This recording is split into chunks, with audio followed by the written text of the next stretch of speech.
Hello friends, હું છું Hardik Patel, icon engineering tuition ક્લાસીસની ચેનલમાં વિદ્યાર્થી મિત્રો આપનું સ્વાગત છે.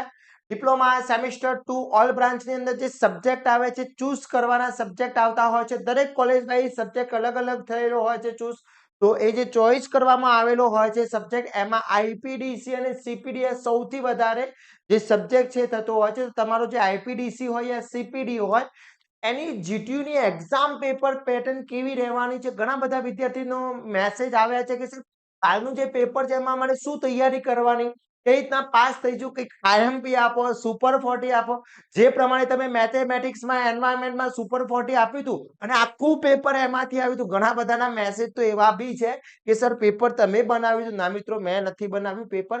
જે બી મેં તમને આઈએમપી આપ્યું હતું એ મારા એક્સપિરિયન્સ પ્રમાણે આપ્યું હતું. અને ઘણા બધા વિદ્યાર્થી મિત્રો પૂછી રહ્યા છે કે સર સીપીડી અને આઈપીડીસી જે છે એમાં અમારે તૈયારી કરવી છે તો કઈ રીતના તૈયારી કરવી જોઈએ જેથી અમે પાસ થઈએ. તો પહેલા તો હું તમને દરેક વિદ્યાર્થીને કહી દઉં કે વિદ્યાર્થી મિત્રો, સીપીડી અને આઈપીડીસી માં 0% તમારે ટેન્શન લેવાનું છે. ઘણા બધા વિદ્યાર્થી મિત્રો એવું કહે છે કે સર કોર્સ નથી એનો, સીપીડી અને આઈપીડીસી નો કોઈ કોર્સ જ નથી બનાવેલો, બીકોઝ એમાં પાસ થઈ જ જવાના છો.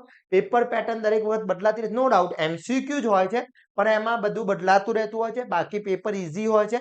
તમારી રીતના તૈયાર વિચારીને જ આન્સર આપવાનો હોય છે. હું તમને આખી ફોર્મેટ અહીંયા બતાવું છું. તો વિદ્યાર્થી મિત્રો, ચેનલ ઉપર નવા હોય તો ચેનલને સબસ્ક્રાઇબ કરવાનું ના ભૂલશો. બેલ આઇકોન ઓન કરજો જેથી નવા વિડીયો આવે તરત જ નોટિફિકેશન આવી જશે. વિદ્યાર્થી મિત્રો, આપણે એક વોટ્સએપ ગ્રુપ બનાવેલું છે, એ વોટ્સએપ ગ્રુપમાં જોઈન થઈ જશો જેથી તમને દરેક ઇન્ફોર્મેશન મળતી રહેશે. તો વિદ્યાર્થી મિત્રો, વાત કરીએ સીપીડીમાં અને આઈપીડીસીમાં તૈયારી શું કરવી છે. તો પહેલા આપણે એના સીપીડી અને આઈપીડીસી ના પેપરની પેટર્ન જોઈ લઈએ. તો અહીંયા તમે જે જોઈ શકો છો, જો હવે આ સેમિસ્ટર 4 હમણાં જ આ 5મા મહિનામાં જે એક્ઝામ લેવાઈ હતી એનું જે પેપર છે, બંનેનો સિલેબસ સેમ છે. આ જે સીપીડી અને આઈપીડીસી છે એ 4th સેમિસ્ટરમાં આવતો હતો, પણ તમારા નવા સિલેબસની અંદર એ આવે છે સેકન્ડ સેમમાં. તો એની અંદર એનું પેપર પેટર્ન જોઈ શકો છો. તો અહીંયા સેક્શન એ આપેલો હોય છે જે 10 માર્ક્સનો હોય છે. મહત્તમ ગુણ મેક્સિમમ 10 ગુણના હોય છે. તો અહીંયા તમારે શું કરવાનું છે, એક ફકરો આપેલો હોય છે, એક પેરેગ્રાફ આપેલો હોય છે, એને રીડ કરી અને એના આન્સર તમારે ગુજરાતી અને ઇંગ્લિશ બંનેમાં આપેલો હશે. ચિંતા કરવાની જરૂર નથી, ગુજરાતી અને ઇંગ્લિશ બંનેમાં આપેલો હશે. તો તમારે એમાંથી તમારે આન્સર આપવાના હોય છે. અહીંયા એ કોઈકમાં એ બી સી આપેલો હોય, કોઈકમાં એ બી 2 વિકલ્પો જ આપેલા હોય, કોઈકમાં 3 આપેલા હોય, કોઈકમાં 4 આપેલા હોય. ઓકે, એટલે એ ઓએમઆર શીટમાં જ આવવાનું છે. એટલે તમારે એમાંથી એક સેક્શન 1 આ ટાઈપનો હોય છે, એમાંથી તમારે આન્સર આપવાના હોય છે. આ બધા જેટલા બી મારા જોડે સીપીડી અને આઈપીડીસી ના પેપર છે એ બધા જ હું તમને આપણા વોટ્સએપ ગ્રુપમાં શેર કરી આપીશ. તમે વોટ્સએપ ગ્રુપમાં જોઈન ના થયા હોય તો ડિસ્ક્રિપ્શનમાં લિંકમાં મૂકેલી છે. સેમિસ્ટર 2 ના કોઈ બી એક વોટ્સએપ ગ્રુપમાં હશો તો જોઈન થવાની જરૂર નથી.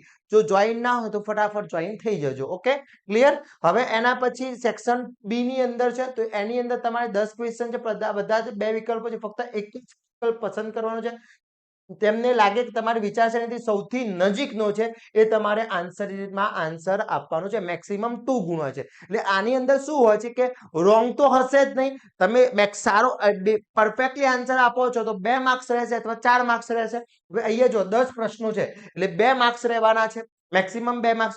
જો સાચો આન્સર આપશો તો 2 માર્ક્સ મળવાના છે અને ખોટો આન્સર આપશો તો 1 માર્ક્સ મળવાનો છે. માર્ક્સ તો મળવાના છે, ચિંતા કરવાની જરૂર નથી. Okay, clear. એટલે આ રીતનું પેપર હોય છે. તો પછી વિડીયો જોયા પછી ઘણા બધા વિદ્યાર્થી મિત્રો એવો બી મેસેજ કરશે કે સાહેબ બધા સબ્જેક્ટના આવા કરી દેવામાં આવે તો. સાચી વાત છે ને, આવા બધા સબ્જેક્ટના કરી દઈએ કેવી મજા આવે લે, મજા આવે ને?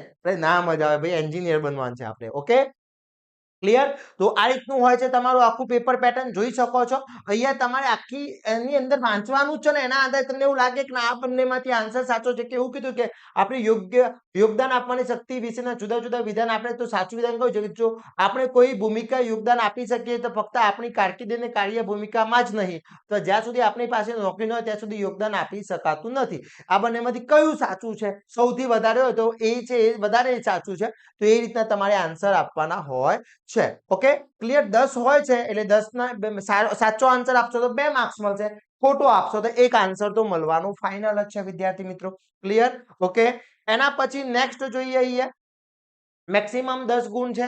હવે અહીંયા 5 પ્રશ્નો છે, બધા પ્રશ્નો ફરજિયાત છે, દરેક પ્રશ્ન 4 છે અને 3-4 સંભવિત વિકલ્પો છે. 4 માંથી ફક્ત એક જ વિકલ્પ ચૂઝ કરવાનો છે. તો અહીંયા તમારે અહીંયા આપેલું છે એમાંથી કોઈ બી 4 વિકલ્પ ચૂઝ કરવાના છે. અહીંયા આખો એક ફકરો આપેલો છે અને ટીમાંથી આપેલું છે અને એના આધારે તમારે એનો એક ફકરો ચૂઝ કરવાનો થતો હોય છે. ઓકે, તો એ પ્રમાણે તમારે પસંદગી કરવાની થતી હોય છે. ક્લિયર?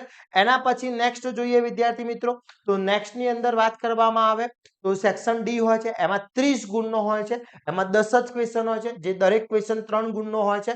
તો એક જ વિકલ્પ પસંદ કરવાનો હોય છે. તો આ રીતના તમારે આખું સીપીડી નું પેપર આવતું હોય છે. ક્લિયર? આ બધા જ સીપીડી ના જે પેપર છે એ પેપર હું તમારા WhatsApp ગ્રુપમાં શેર કરી દઈશ. ફટાફટ જોઈન થઈ જશો. તૈયારી વિદ્યાર્થી મિત્રો, નેક્સ્ટ જે સીપીડી પછીનું જે પેપર છે એનું તૈયારી સ્ટાર્ટ કરી લેવાની છે. Okay, clear?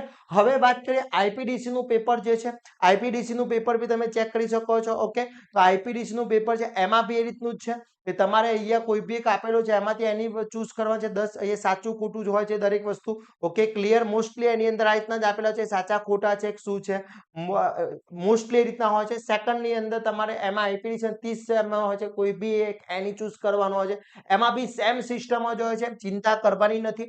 સીપીડી માં જે પ્રમાણેની સિસ્ટમ છે એ જ પ્રમાણે આઈપીડીસી માં બી હોય છે, એટલે ચિંતા કરશો નહીં. ઓકે, તો વિદ્યાર્થી મિત્રો, આ સબ્જેક્ટમાં તમે પાસ જ છો, ચિંતા કરવાની જરૂર નથી. ઓએમઆર શીટ તમને આપવામાં આવશે, ઓએમઆર માં ટીક કરવાનું રહેશે. ઓકે, પાછા ઘણા બધા વિદ્યાર્થી મિત્રો કાલે પેપર આપીને આવીને મને મેસેજ કરશે સર આનું સોલ્યુશન. કોઈ સોલ્યુશન આવવાનું નથી. હું અત્યારથી કહી દઉં છું, કોઈ સોલ્યુશન આવવાનું નથી. આપણે તૈયારી નેક્સ્ટ પેપરની કરી દેવાની છે અને નેક્સ્ટ પેપરના બધા જે સબ્જેક્ટ છે બધાના સુપર 40 આપણે મૂકેલા છે.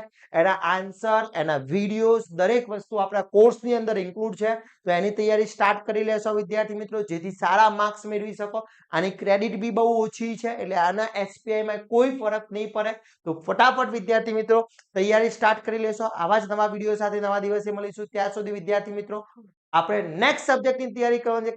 કાલના સબ્જેક્ટની કોઈ જ તૈયારી કરવાની નથી. એક જઈને આપી આવવાનું, પાસ થઈ જવાના છો. નેક્સ્ટ સબ્જેક્ટમાં તૈયારી કરવાની છે. જય હિન્દ, જય ભારત.